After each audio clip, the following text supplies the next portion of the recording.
La programación neurolingüística cumple 50 años y celebramos juntos.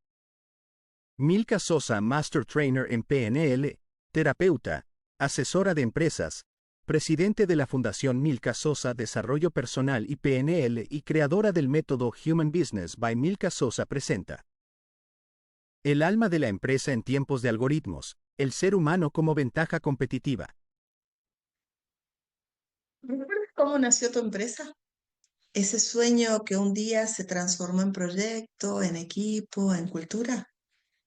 ¿Te detuviste a pensar alguna vez que el verdadero desafío de ese sueño es mucho más que solo crecer y optimizar procesos?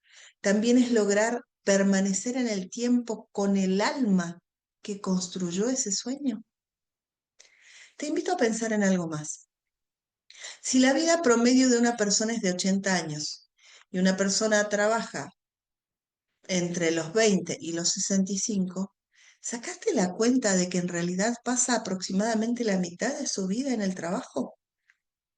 Esto significa que pasa 45 años, 540 meses y más de 16.000 días. Entonces, ¿qué vida está teniendo esa persona durante la mitad de su existencia que pasa dentro de tu empresa? ¿Es un lugar que la drena o es un lugar que la inspira? ¿Un sitio donde solo cumple funciones o un espacio donde puede desarrollarse su potencial? En un mundo en el que nos empuja a optimizar los procesos con inteligencia artificial y estar a la vanguardia de manera permanente, estamos recordando que el capital más valioso no se programa, sino que late. Como líder, ¿qué estás haciendo para que tu empresa sea más que procesos y algoritmos y se convierta en una organización con alma? ¿Sabes que según la consultora Gallup, solo el 20% de los empleados a nivel global se siente comprometido con su trabajo? Lo que significa que el 80% está en piloto automático o desconectado emocionalmente. Una encuesta que se realizó a 400 empresas de alrededor 100.000 empleados cada una, dejó ver que en esta encuesta lo que se buscaba medir era la comunicación interna y lo que dejó ver es que la cifra de 62,4 millones de dólares es lo que se pierde anualmente debido a la mala comunicación interna, lo que refleja el impacto real de los mensajes distorsionados, los atrasos y los errores que dejan de corregirse a tiempo. ¿Qué nos muestran estos números?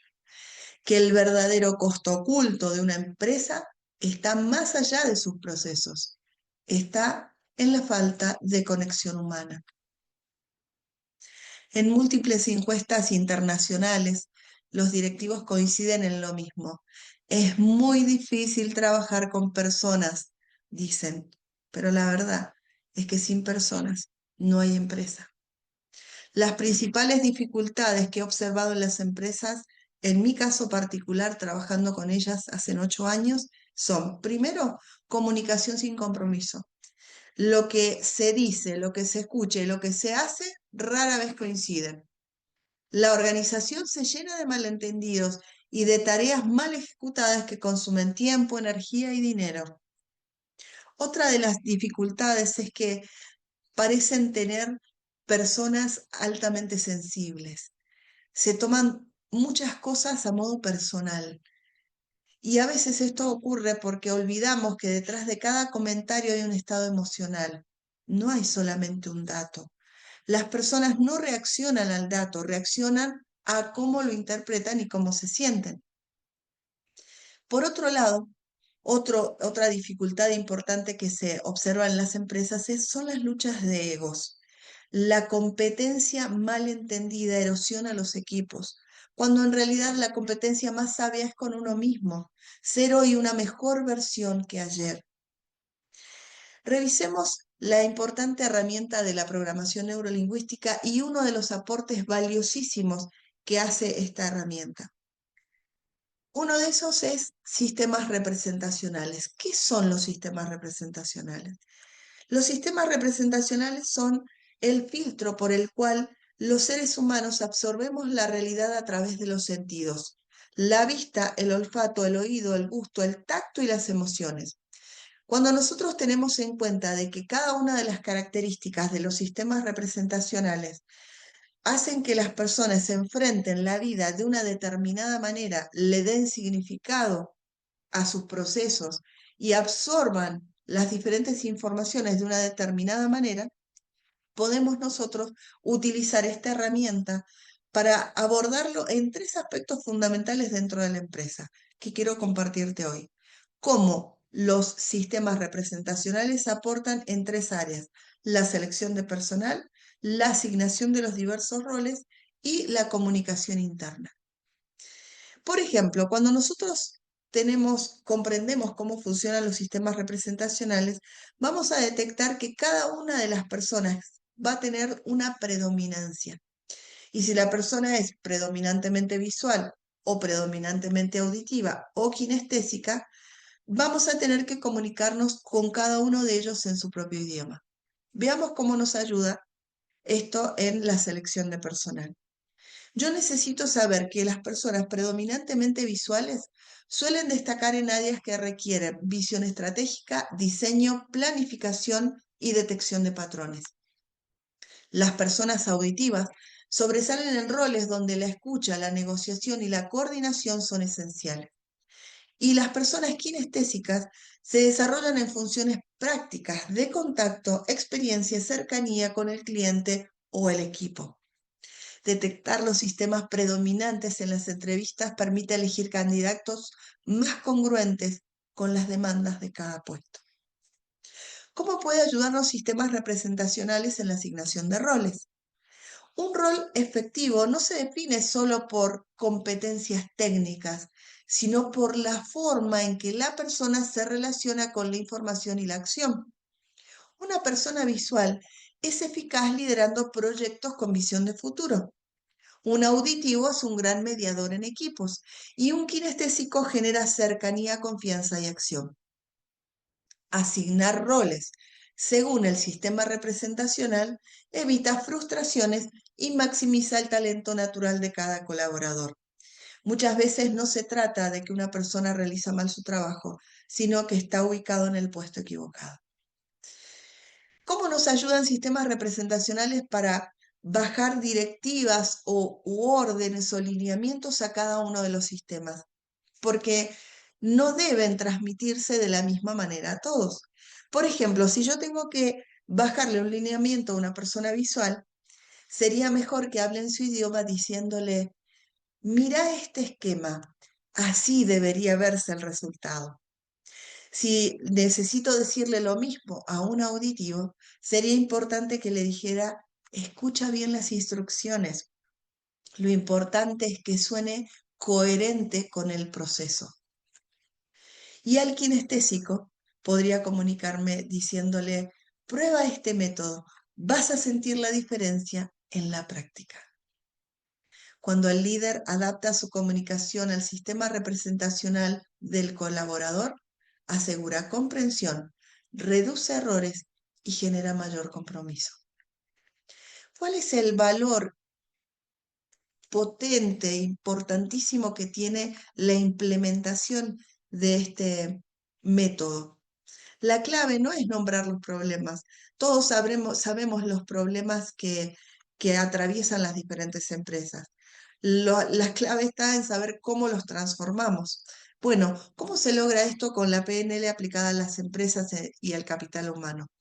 Primero, porque una de las cosas que buscamos fundamentalmente es el autoconocimiento. La persona aprende a reconocer y a utilizar sus recursos internos. Por otro lado, potenciamos la comunicación consciente. Empezamos por hacernos cargo, hacernos responsables de lo que decimos, de cómo lo decimos, y verificamos que hayamos sido comprendidos con la información que hemos transmitido. Enfatizamos la escucha profunda, porque pasamos de oír palabras a leer significados emocionales, optimizando así las relaciones interpersonales. Buscamos la congruencia personal y profesional, porque la misma persona en su casa es la que aporta en la empresa, evitando la fragmentación. Tenemos capacitaciones vivenciales que no son meras charlas teóricas, sino entrenamientos donde lo que se ejercita es el lenguaje, las emociones y la conducta. También buscamos talleres con propósito, espacios de escucha y de práctica, donde cada colaborador aprende a expresarse con claridad y verificar la escucha. También incluimos sesiones individuales con líderes y con algunos otros involucrados, porque comprendemos que cada persona procesa y transforma la información a su propio ritmo. Y utilizamos una metodología en cascada, porque comenzamos en la gerencia y luego bajamos a los equipos para que el ejemplo de liderazgo inspire y moldee la cultura organizacional. Hay tres bases fundamentales para poder aplicar este método en las empresas. Decíamos que empezamos desde la cabeza hacia abajo, porque las organizaciones son sistemas que replican el modelo mental en su liderazgo. Si un directivo no revisa sus propias creencias, sus propios patrones de lenguaje y la congruencia emocional que éste tenga, cualquier transformación que se haga en los niveles inferiores será superficial. La PNL aplicada permite trabajar con modelos de pensamiento, metaprogramas, niveles neurológicos de los líderes, para que su visión, comunicación y decisiones estén perfectamente alineadas con los resultados que se buscan. El cambio sostenible comienza más que en la forma de hacer, en la forma de pensar. Otro de los aspectos fundamentales que te mencionaba es tomar al ser humano en su totalidad. La vieja frase de que los problemas de la casa se dejan en la puerta es un mito que ha dañado más de lo que ha ayudado. El ser humano no se fragmenta. Lo que vive en su hogar, en su pareja, en su mundo emocional, impacta directamente su desempeño profesional. Nuestro método asume a la persona como un ser integral, mente, cuerpo, emociones, propósito y espiritualidad. Con programación neurolingüística ayudamos a integrar esas dimensiones para que los colaboradores sean profesionales congruentes, que piensen, sienten y actúen alineados con su propósito y los valores de la organización. Por eso dejamos de formar roles y formamos seres humanos completos que eligen ejercer un rol. La implementación de este método requiere compromiso. Requiere compromiso de ambas partes porque ningún proceso de transformación humana ocurre desde la imposición. Se requiere voluntad y responsabilidad compartida. La empresa se compromete a crear un contexto habilitante, cultura, comunicación, liderazgo. Y las personas se comprometen a abrirse al cambio, revisar sus mapas mentales y poner en práctica nuevas formas de ser y hacer. El compromiso mutuo es la base de cualquier transformación duradera. El valor diferencial de este método aplicado a las empresas es un programa de capacitación, es mucho más que un programa de capacitación aislado. En realidad este es un proceso de transformación organizacional con alma. Se apoya en tres pilares fundamentales. Cambio en la cúpula, es decir, construimos líderes conscientes y congruentes. Humanidad integral, personas alineadas consigo mismo y con la empresa. Y compromiso real, organizaciones que deciden invertir en cultura y en las personas. Volvamos al inicio de esta charla. Decíamos que una persona dedica la mitad de su vida al trabajo. Merecería que dicho lugar sea un espacio de crecimiento, de aporte y desarrollo personal, ¿verdad? Hoy tenemos organizaciones donde la comunicación se convierte en ruido, los egos en guerras invisibles y las emociones en muros que separan. Pero detrás de cada empleado hay un ser humano que quiere ser escuchado, reconocido y valorado. Cuando logramos que alguien comprenda que la verdadera competencia no es con otro ser humano, sino consigo mismo, entonces ese individuo deja de enfocarse en el otro para enfocarse en crecer y en evolucionar. Cuando la comunicación deja de ser una distorsión por mala interpretación y se convierte en puentes. Y cuando dejamos de tomar las cosas a modo personal y nos responsabilizamos de la comunicación, entendiendo que el otro es un auténtico y genuino otro, es ahí, solo ahí, cuando las empresas dejan de ser solo una estructura productiva y se transforman en una comunidad humana, una empresa con alma. Sin embargo, para lograrlo es indispensable que comprendamos que somos parte de un todo, que aquí cada uno de nosotros juega un rol importante en el sistema del que somos parte y cosecharemos mañana lo que sembremos hoy. Todo es perfecto en el contexto donde se desarrolle.